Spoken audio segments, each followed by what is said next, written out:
Nandito na naman tayo sa may tulay. Tulay ng Tanghari Corner, Molino Road.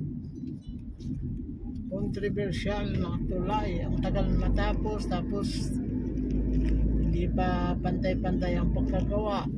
Malapad sa entrada. Lumiit, nag one lane dito. Ayan. Pero baka two lanes naman ang budget. Hindi natin alam. Hindi natin alam. Naging two lanes lang.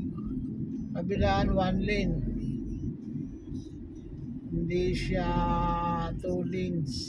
Yan ang tulay dito sa may Tanghari Corner, Molino Road.